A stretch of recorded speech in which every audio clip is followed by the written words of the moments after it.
अस्सलामुअलैकुम, welcome back to a new video. आज की व्लॉग में आपको मैं बताऊंगा कुछ मज़ीद इन्फॉर्मेशन जो मुझे आई है और बहुत सारे लोगों की क्लैरिफिकेशन के बाद जो सर्बिया इमिग्रेशन के हवाले से हमें आई थी बहुत सारी क्लैरिफिकेशंस, प्लस इंडोनेशिया के हवाले से कुछ अपडेट्स आई हैं, प्लस जो है ना जापान और लैटविया और जो है ना एस्टोनिया, इन कंट्रीज़ के बारे में जो है ना इन्फॉर्मेशन आज की वीडियो में थोड़ी सी मैं इब्तदाई मालूमात शेयर करूँगा जो मुझे मिली हैं।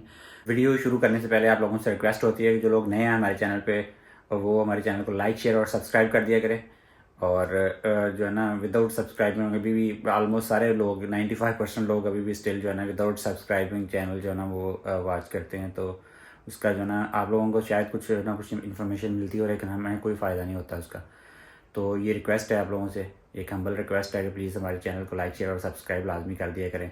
अच्छा, एक बात इसमें जो है ना फर्दर मैं क्लैरिफिकेशन आपसे आप लोगों से करना चाहता हूँ कि जो लोग मींस के सर्बिया इमिग्रेशन के हवाले से इंटरेस्टेड हैं और जो जाना चाहते हैं और जो लोग जो इस वक्त डिस्कशन में हैं, उनको ये चीज़ जहन में रखनी चाहिए कि सर्बिया कंपनी फार्मेशन के ऊपर जो एक्सपेंस आएगा ना, आपका 10 से 15 लाख का एक्सपेंस आएगा, जिसमें आपका डी वीज़ा और कंपनी फार्मेशन और लॉयर्स की फ़ीस वगैरह होगी। और ये सारा 10 से 15 लाख वो एक्सपेंस जो है ना, ये इसमें एक रिस्क फैक्टर है जो कि अगर आप जा रहे हैं सर्बिया और आपका वीज़ा अगर रिजेक्ट हो जाता है तो ये सारी की सारी आपकी जो फीस है ना, ये आपकी रिजेक्शन में चली जाएगी। मींस आपको ये 10 से 15 लाख का खर्चा आपको जेन में रख के ये डिसीजन लेना है। ये सबसे पहले मैं उस वीडियो में बताना भूल गया हूँ सर्बिया वाली में। तो अभी मैं क्लैरिफिकेशन के लिए, मींस के क्लैरिफिकेशन नहीं है लेकिन ये रिस्क है कि ये हर जगह पे वीज़े का रिस्क है। अमेरिकन वीज़ा भी अगर मैंने B1 B2 वीज़ा जब लिया था, मुझे याद है कि उस वक्त भी जो इसकी फ़ीस थी ना, कोई 400-500 दिरहम थी, 560 दिरहम या इस तरह कुछ फ़ीस थी इसकी। मैं दुबई में था तो उस वक्त पहली दफ़ा मेरा रिजेक्ट हुआ था वीज़ा, तो मैंने वो फीस जो है ना वो ज़ाया हो जाती है, आपको पता होगा जिन लोगों को आइडिया है। तो ये जहन में रखें, यहाँ पे सर्बिया के अंदर कंपनी फार्मेशन की, डी वीज़ा की, प्लस फैमिली वीज़ास की और लायर्स की जो फीस है टोटल मिला के वो 10 से 15 लाख पाकिस्तानी रुपया अपना, और आपने जो है ना उसको अपने जहन में रखना है। और ये चीज़ जो है ना आपके जहन में होनी चाहिए जब अप्लाई कर रहे हैं कि ये पूरे का पूरा लॉस भी हो सकता है, ठीक है। दूसरी बात, और एक और जो है ना, मैं एक कन्फ्यूजन पैदा हुई है जो अभी 2-3 लोगों ने डिस्कस भी किया है। ये सर्बिया की जब कंपनी फार्मेशन करेंगे ना, हमें कंपनी फार्मेशन के अंदर जो ग्राउंड रियलिटीज़ है ना, वो ये है कि आपने जो कंपनी फॉर्म करनी है ना, बहुत सारे लोग मुझे पूछ रहे थे कि ये कंपनी हमने कौन सी बनाएंगे, कैसी करेंगी। तो मैं उनकी क्लैरिटी के लिए ये वीडियो बना रहा हूँ। आपने जो कंपनी बनानी है ना, वो कंपनी आपने अपने एक्सपीरियंस के लिहाज से बनानी है कि फॉर एग्जांपल मैं अगर मेरा कंस्ट्रक्शन का बिजनेस है, मैं कंस्ट्रक्शन कर सकता हूं, तो मैं कंस्ट्रक्शन की ही रेलेवेंट जो है ना कंपनी बनाऊंगा।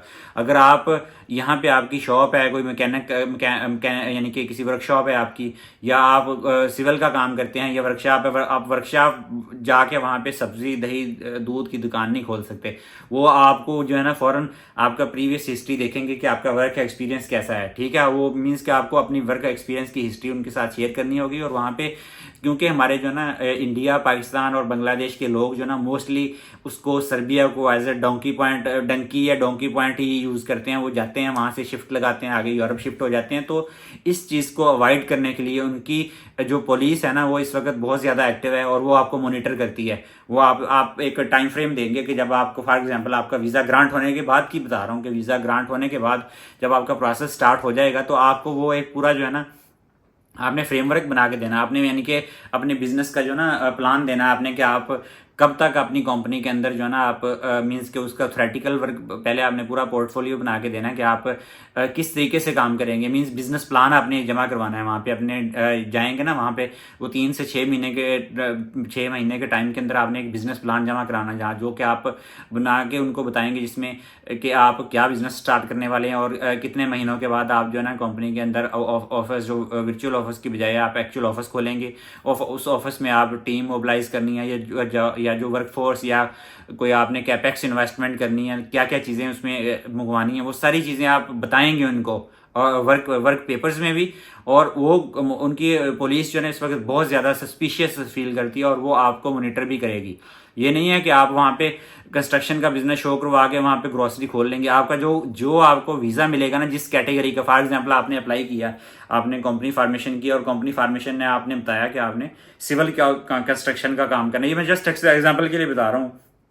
लोग अपनी स्किल की बेस पे, यानी कि दूसरी एग्जांपल ले लेते हैं कि अगर आपने कंपनी फॉर्मेशन के टाइम पे उनको बताया कि मैं गाड़ियों की वर्कशॉप का काम करता हूँ, आपने गाड़ियों की वर्कशॉप का प्लान बना के दिया और आप डी वीज़ा लेने के बाद वहाँ पे आप कहें कि मैंने ग्रोसरी स्टोर बनाना है, मैं खोल सकता हूँ, वो आप खोल सकते हैं लिस्ट, लेकिन ओरिजिनल आपके जो लाइसेंस है वो आपका वर्कशॉप का है।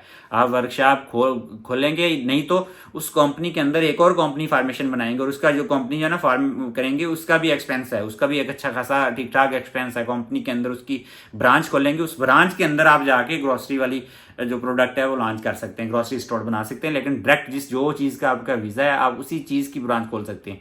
और दूसरी ये बात कि ये जहन में रखें, मीन्स के लोग, बहुत सारे लोग कंटेक्ट कर रहे हैं कि हम सर्बिया लाजमी जाएंगे, आप कब जा, तो ये आपको पहले 10 से 15 लाख का खर्चा जो है ना मैंने स्टार्ट में आपको बता दिया। उसके बाद अगर आप अकेले जाते हैं तो वो तो ठीक है, आपने कंपनी फॉर्मेशन करके अपना सेटअप चलाना है, उसके लिए भी आपको कैपेक्स चाहिए। कैपेक्स से मुराद यहाँ पे ये है कि आपको रनिंग एक्सपेंस चाहिए। आपने एक आपने रहना है, अगर आप फैमिली के साथ जा रहे हैं तो आपके एक आप, आपकी फैमिली मेम्बर तो सब, अगर स्कूलिंग बच्चे स्कूलिंग के लिए जाते हैं तो उनकी स्कूलिंग की फीस, आपका रेंट, आपकी ग्रॉसरी के एक्सपेंस, ये सारे अगर आप कैलकुलेट करते हैं जनरली ये 1500 से 2000 यूरो आपका एक्सपेंस मिनिमम आएगा ये, ठीक है। और इस 1500 2000 यूरो, 1500 यूरो भी आप अगर कैलकुलेट करेंगे तो आपका एक साल का 18,000 यूरो का एक्सपेंस है। और आपने 3 साल या 3.5 साल का टाइम जो ना, आप 3.5 साल तो उनका लीगल टाइम फ्रेमवर्क है, और 6 महीने आप एक्स्ट्रा इसमें क्वेश्चन रखें, क्या कुछ भी हो सकता है, डिले हो सकता है आपका बिजनेस स्टार्ट करना, तो वो सारी जो है ना वो टेम्परेरी रेजिडेंट परमिट को आपने परमानेंट में कन्वर्ट करने के लिए वो मीन्स के ये सारी आप प्रोस एंड कॉन्स जहन में रखें।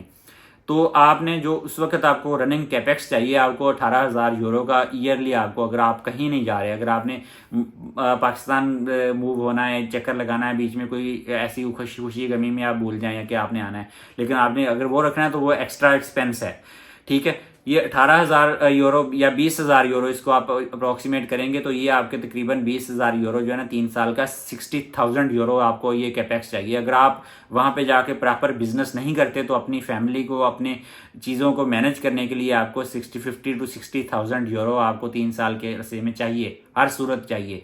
तो ये आपने ये प्लानिंग करनी है कि आपने जो 60,000 यूरो है 3 साल के अंदर, ये आपने जनरेट कहाँ से करना है। अगर तो आपके पास इतना रनिंग मीन्स के एक्सपेंस के लिए आपके पास रनिंग फाइनेंस है तो फिर तो ओके है, नो प्रॉब्लम। पर अगर नहीं है तो आपको इतना पैसा चाहिए, मिनिमम इतना पैसा आपको फैमिली के साथ चाहिए। अगर आप फैमिली नहीं रख ले, 2-3 दोस्त मिलके जा रहे हैं तो उनके लिए भी काफ़ी थोड़ा बहुत ऊपर नीचे कर लें, लेकिन आपको फ्लैट चाहिए रहने के लिए, खाने पीने के लिए आपको चाहिए, लॉन्ड्री, हर चीज़, बिजली, टेलीफोन, हर चीज़ का बिल, हर चीज़ का एक्सपेंसेस आपको चाहिए। 1000 मिनिमम अगर आप सिंगल जाते हैं, 1000, अगर आप फैमिली के साथ जाते हैं 2000 यूरो आपका पर मंथ एक्सपेंस होना है वहाँ पे, ठीक है। वो आपको चाहिए ही चाहिए हर सूरत। ये तो ये चीज़ें सोच के रखें। बाकी आपकी जो कंपनी, मुझे अभी इसमें जो है ना 2-3 सोर्सेज से जो इन्फॉर्मेशन मिली है कि वो कहते हैं कि जो लोग आप यानी कि डी वीज़ा लेके प्रॉपर इमिग्रेशन के लिए आते हैं, जिनको परमानेंट रेजिडेंसी चाहिए, वो उन लोगों की रिक्वायरमेंट जो है ना 2 लाख यूरो की है। मुझे ये, लेकिन ये ट्रस्टेड न्यूज़ नहीं है कि 2 लाख यूरो उन्होंने इन्वेस्टमेंट करनी ही करनी है। वो 1 स्टेप करें या स्टेप बाय स्टेप 3 साल के अंदर करें, लेकिन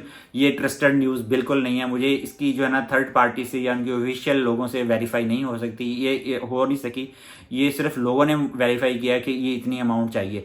ये मैं इसको बिल्कुल भी अभी कंटेक्ट कर रहा हूँ बहुत सारे और भी लोगों के साथ जो कि ये बताएंगे अगर 2 लाख यूरो है तो फिर तो मैं भी नहीं जा सकता, इवन मेरे पास भी कुछ नहीं है, इतनी फाइनेंस ना है, बहुत सारे लोग नहीं जा सकेंगे। लेकिन अगर आप थोड़े कम पैसों के अंदर भी जा सकते हैं तो फिर पॉसिबिलिटीज़ बनती हैं। लेकिन 10 से 15 लाख का स्टार्ट वाला एक्सपेंस और आपका रनिंग कैपेक्स आपको हर सूरत चाहिए।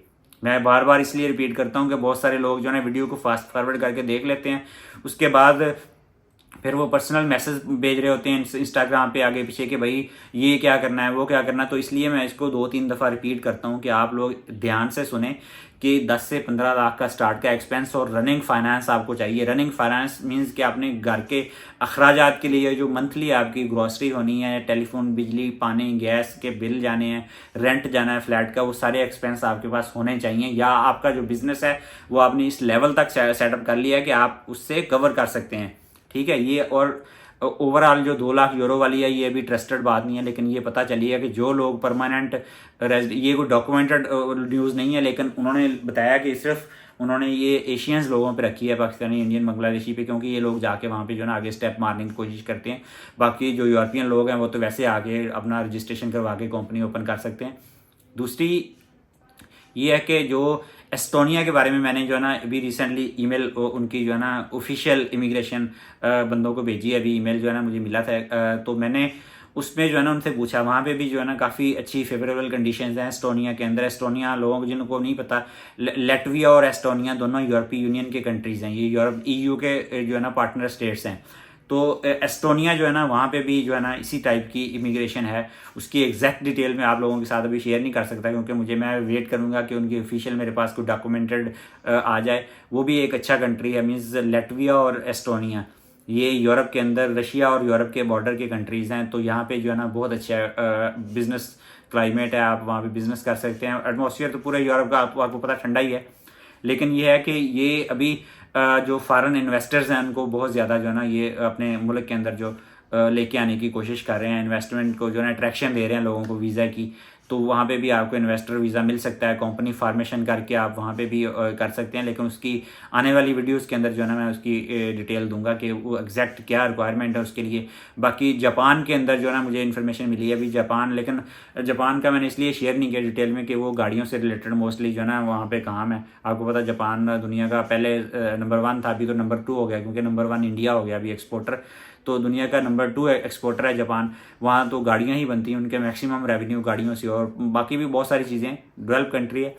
तो वहाँ पे सुना था कि वहाँ जो डिस्कशन हुई थी कि लेकिन वहाँ पे भी अमाउंट अच्छी खासी है कि अगर आप गाड़ियों के बिजनेस से मुंसलिक हैं तो जापान आपको जो है ना, अगर आपके पास कोई $35,000 यानी 35,000 लेस दैन $50,000 के अंदर अगर आपके पास इन्वेस्टमेंट है तो जापान में गाड़ियों के बिजनेस के साथ आपको इमिग्रेशन मिल सकती है। लेकिन उसकी शर्त है कि 10 साल का टाइम चाहिए, ठीक है। 10 साल के बाद जो है ना आपको साथ जापानीज़ लैंग्वेज लाजमी आनी चाहिए। जापानीज़ लैंग्वेज नहीं आएगी तो नहीं मिल सकती। वो अपने लैंग्वेज का कोर्स करना है, वो 6 महीने से 1 साल का टाइम लगता है जापानीज़ सीखने में।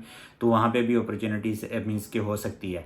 लेकिन ये जो है ना अभी सर्बिया वाली जो डिस्कशन में कर रहा था कि ये 2 लाख यूरो वाली है, अभी ये आ गई, और 10 से 15 लाख का एक्सपेंस है जो कि यानी कि आपका ज़ाया हो सकता है फर्स्ट जो डी वीज़ा अप्लाई करने की, क्योंकि पाकिस्तान के अंदर तो एम्बेसी नहीं है, और एक दफ़ा रिजेक्ट हो गया फिर दोबारा आपको सेम अमाउंट चाहिए वहाँ पे अप्लाई करने के लिए। बाकी इंडोनेशिया जो है ना, इंडोनेशिया के अंदर अगर मेरे बच्चे अभी सीनियर क्लासेस में अगर ना होते तो मैं इंडोनेशिया मूव कर जाता, लेकिन फ़िलहाल मैं इंडोनेशिया जाने के यानी कि नहीं है चक्कर में।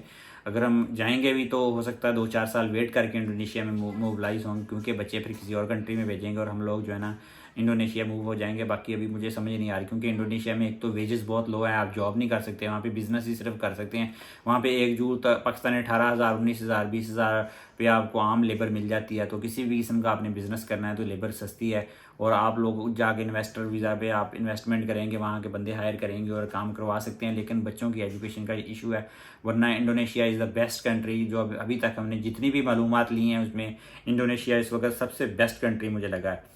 बाकी बहुत सारे लोग मलेशिया का बोल रहे थे, भाई मलेशिया, मैंने बार बार अपनी वीडियो में बताया कि मलेशिया जो ना आपको कभी भी नेशनलिटी इम्पॉसिबल है। जैसे A क्लास कंट्रीज़ है ना, इंग्लिश स्पीकिंग कंट्रीज़ हैं, UK हो गया, अमेरिका हो गया, कनाडा हो गया, वहाँ पे जो वो यानी कि 40 क्रॉस करके जो लोग हैं उनकी इमिग्रेशन आलमोस्ट इम्पॉसिबल है। ऐसे ही मलेशिया के अंदर आलमोस्ट इम्पॉसिबल है। मैं ऐसे लोगों को जानता हूँ जो जिनके वालदैन जो है ना वहाँ 40-40, 45-45 साल से रह रहे हैं, उनके बच्चे सारे वहाँ पे पैदा हुए, उनकी शादियाँ भी वहाँ पे हुई, अभी भी उनको नेशनलिटी नहीं मिली। मेरे बहुत सारे जानने वाले ऐसे मीन्स के बहुत सारे जमरात के 4-5 लोगों को मैं जानता हूँ ऐसे जो वहाँ पे रह रहे हैं, उनको नहीं मिली अभी तक। तो मलेशिया जो ना वो नहीं देता इतनी आसानी को। और इंडोनेशिया भी सुना है कि काफ़ी टफ कर रहा है अभी, नेक्स्ट आने वाले 1-2 सालों में हो सकता है कि वो भी काफ़ी ज़्यादा इंडियन पाकिस्तानियों के लिए मुश्किलात का बायस बने और इनके लिए टफ़ कर दे अपनी सिचुएशंस। तो फ़िलहाल जो है ना जो मुझे लग रही हैं यूरोप के कुछ कंट्रीज़ हैं, मोंटीनेग्रो है, उसके ऊपर भी सर्च कर रहा हूँ, मोंटीनेग्रो है, लैटविया है, एस्टोनिया है, ये कंट्रीज़ जो है ना इनके ऊपर, बाकी ब्राज़ील और ये कुछ और भी हैं ऐसे कंट्रीज़ जो देते हैं, लेकिन इन्वेस्टमेंट की अमाउंट इतनी ज़्यादा है कि फिर वो अफोर्डेबल नहीं होती है। इन्वेस्टमेंट भी देखनी है ना, कि मीन्स के हम लोग अब 2 लाख, 2.5 लाख, 3 लाख डॉलर जिसके पास पड़े हैं उसके लिए तो प्रॉब्लम नहीं है, या जिसके पास $1 मिलियन पड़ा है उसके लिए तो इमिग्रेशन लेना कहीं भी मुश्किल नहीं है। आप अमेरिका में जाके डायरेक्ट $1 मिलियन जो है ना वहाँ पे डिपॉजिट करें तो आपको अमेरिका के अंदर जो है ना ईजी है, बिजनेस इमिग्रेशन आपको मिल जाएगी। आपने बिजनेस फॉर्मेशन करनी और $1 मिलियन बहुत अमाउंट है, उधर जाके आपको मिल जाएगी आसानी, जितने भी 12 कंट्री अगर आपके पास। लेकिन हम लोग तो जैसे मिडिल क्लास लोग हैं, हमारे पास तो $1 मिलियन मीन्स के बहुत बड़ी अमाउंट है। 2-2.5 लाख डॉलर भी नहीं है, कि इतना भी होता तो बंदा एडजस्ट कर सकता था, लेकिन इतना भी नहीं है। तो इसलिए जो है ना वो पॉसिबिलिटीज़ अभी एक्सप्लोर कर रहे हैं, जैसे जहाँ पे जो है ना मिनिमम जो है ना पैसे के साथ कुछ काम चल सके। बाकी जो लोग कह रहे थे कि मिंटो फैमिली इमिग्रेशन के लिए गई, उनको आइडिया हो जाएगा 1-2 दिनों में, आने वाले दिनों में, कि वो जो है ना जस्ट घूमने फिरने के लिए गई और हर साल जाते हैं। लास्ट ईयर वो अज़रबैजान गए थे और इस साल वो आपको पता है कि यहाँ पे गए। तो उनका वो व्यूज़ जब डाउन होते हैं तो चलना फिरना पड़ता है, और यूट्यूब के लोगों को पता होगा इस चीज़ का। तो बाकी इमिग्रेशन का उनका कोई प्लान नहीं है, उनको पता होगा वो 1-2 दिनों में या 1 हफ्ते के अंदर वो वापस आ रहे हैं पाकिस्तान के अंदर। तो ये थी आज की इन्फॉर्मेशन वाली वीडियो। मैंने कहा कुछ अपडेट्स आई थी आप लोगों के साथ शेयर कर दें। आपसे मुलाकात होगी इंशाल्लाह कल एक नए व्लॉग में। तब तक के लिए हमें अपनी दुआ में याद रखिएगा। अपना और अपनी फैमिली का ढेर सारा ख्याल रखिएगा। अल्लाह हाफ़िज़।